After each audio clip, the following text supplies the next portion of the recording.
बिस्मिल्लाहिर्रहमानिर्रहीम। अस्सलाम वालेकुम डियर स्टूडेंट्स, आप जानते हैं कि जब भी कोई अनस्टेबल न्यूक्लियाई स्टेबल होने की कोशिश करता है तो वो इमिट करता है अल्फा, बीटा और गैमा रेडिएशंस। और ये रेडिएशंस हम ना तो नॉर्मल आई से देख सकते हैं और ना ही इनको काउंट कर सकते हैं। इनको ऑब्जर्व करने, इन्हें काउंट करने के लिए डिफरेंट डिटेक्टर्स को कंस्ट्रक्ट किया गया। आज हम उन्हीं डिफरेंट डिटेक्टर्स में से जो डिटेक्टर डिस्कस करेंगे वो है गीगर मूलर काउंटर। तो चलिए स्टार्ट करते हैं।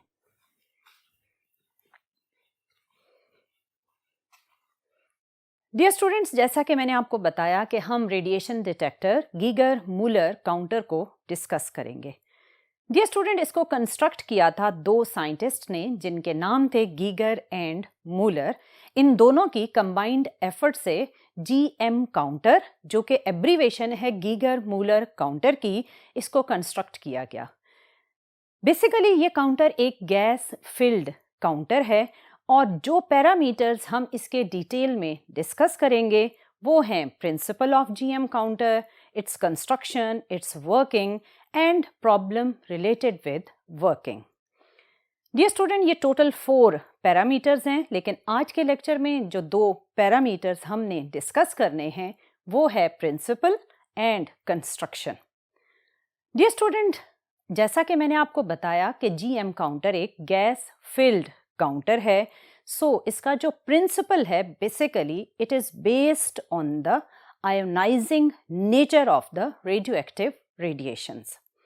हमने previous lecture interaction of radioactive radiations with matter में ionizing behaviour of alpha, beta and gamma को बड़ी डिटेल में डिस्कस किया था।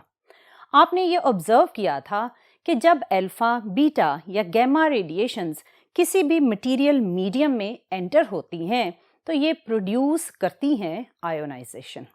आपने देखा कि अल्फा, बीटा और गैमा ने आयोनाइजेशन प्रोड्यूस की और जो इंटेंस आयोनाइजेशन थी वो प्रोड्यूस की अल्फा ने और अल्फा से कम आयोनाइजेशन प्रोड्यूस की बीटा ने और बीटा से कम आयोनाइजेशन प्रोड्यूस की गैमा ने।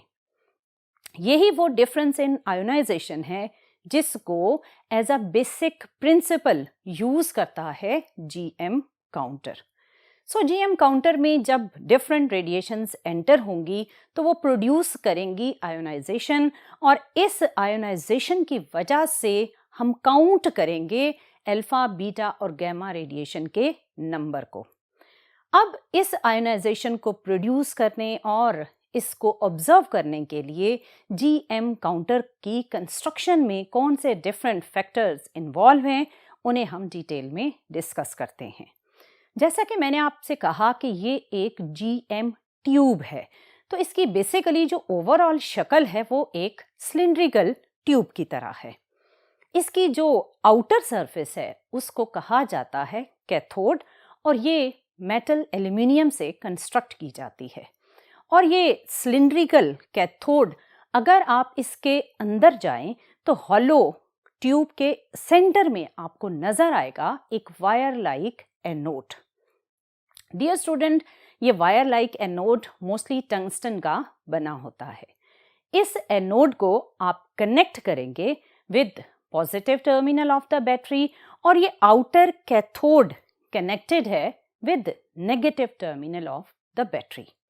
और जो बैटरी या पोटेंशियल सोर्स आप कनेक्ट करेंगे उसकी वैल्यू होती है 400 टू 450 वोल्ट्स तक। और ये वैल्यू तब होती है जब आप इस ट्यूब में जो गैस फिल करें वो गैस हो नियॉन। लेकिन अगर आपने नियॉन की जगह आर्गन गैस को यूज करना है तो फिर पोटेंशियल की वैल्यू अराउंड 1000 वोल्ट्स तक अटैच की जाती है। डियर स्टूडेंट, इस ट्यूब का एक एंड कंप्लीटली क्लोज्ड होता है जबकि दूसरा एंड हम खुद क्लोज करते हैं by using different types of windows. मैंने बोला डिफरेंट टाइप्स ऑफ विंडोज, आखिर हमें डिफरेंट टाइप्स ऑफ विंडोज की हेल्प क्यों लेना पड़ती है? उसकी रीजन है penetration power of alpha, beta and gamma radiations.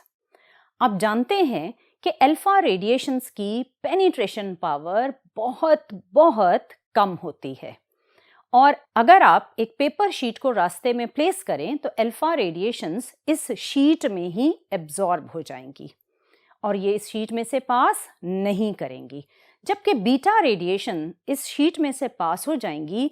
और अगर हम फर्दर एक और एल्यूमिनियम शीट को प्लेस करें तो एल्यूमिनियम शीट में ये बीटा रेडिएशंस भी एब्जॉर्ब हो जाएंगी, पास नहीं करेंगी।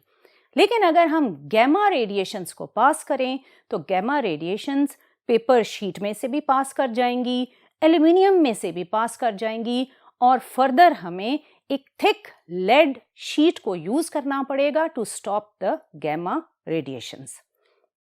डियर स्टूडेंट, आपने देखा कि अल्फा, बीटा और गैमा की पेनिट्रेशन पावर एक दूसरे से डिफरेंट है और यही difference in penetration power reason है कि हमें इस जीएम ट्यूब के एक एंड को तो कंप्लीटली क्लोज्ड कर दिया, लेकिन दूसरे एंड को जब हम क्लोज करने लगते हैं तो हम यूज करते हैं थिन माइका विंडो।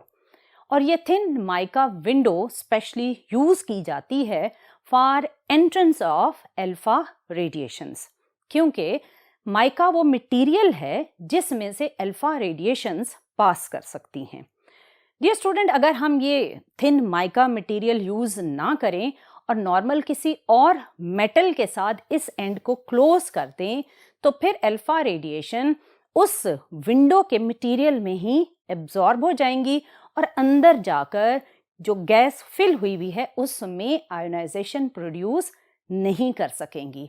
जब ये एंटर नहीं होंगी और आयोनाइजेशन प्रोड्यूस नहीं करेंगी तो इनकी प्रेजेंस को डिटेक्ट करना पॉसिबल नहीं होगा।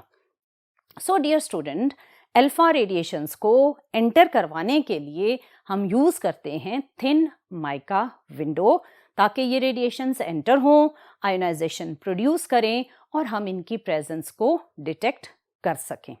लेकिन अगर आप गैमा रेज यूज कर रहे हैं तो गैमा रेज की एंट्रेंस के लिए हमें किसी भी थिन माइका विंडो की हेल्प लेने की ज़रूरत नहीं है।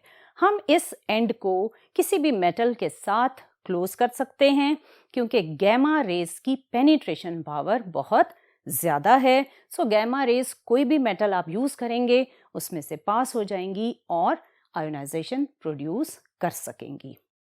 डियर स्टूडेंट, आपकी एक्सरसाइज में भी एक शॉर्ट क्वेश्चन है जो इसी विंडो से ही रिलेटेड है, जिसमें आपसे यही पूछा गया है कि why we use thin mica window for alpha particle and we need no window at all for gamma radiations.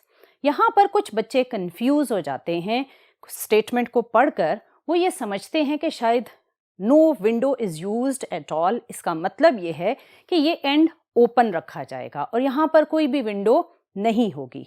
No dear student, इसका मतलब ये नहीं है कि ये एंड ओपन होगा, क्योंकि हमने इसमें गैस फिल करनी है तो गैस को फिल करने के बाद इस एंड को हमने क्लोज भी करना है, क्योंकि अगर हम इसे ओपन छोड़ देंगे तो फिर गैस जो आपने फिल की वो लीक हो जाएगी।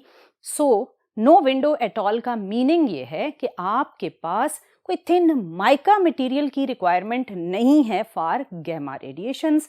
अल्फा रेडिएशंस के लिए आप थिन माइका विंडो यूज करेंगे, बट गैमा रेज की एंट्रेंस के लिए आपको कोई स्पेसिफिक मेटल की विंडो यूज करने की जरूरत नहीं है। सो डियर स्टूडेंट, यहाँ तक तो था कि इसकी आउटर सरफेस है कैथोड, इसके अंदर जो हॉलो कैविटी है उसके सेंटर में है एनोड और इसकी एक विंडो जो आपने स्पेसिफिकली डिफरेंट रेडिएशंस के लिए चेंज की उसकी डिटेल भी मैंने आपको बताई।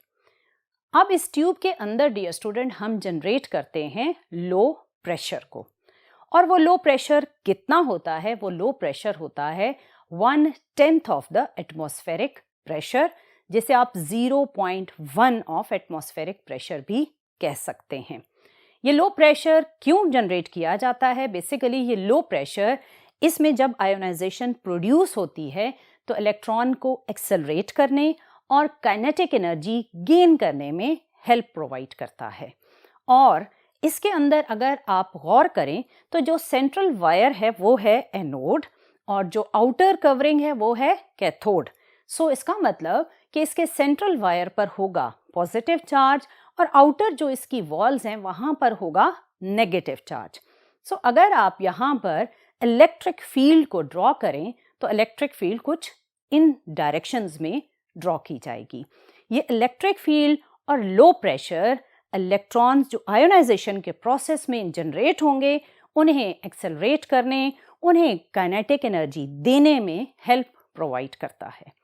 डियर स्टूडेंट, आपने देखा कि आपने जो गीगर मूलर काउंटर, जिसे हम सिंपली जीएम काउंटर कहते हैं, उसका बेसिक प्रिंसिपल क्या है।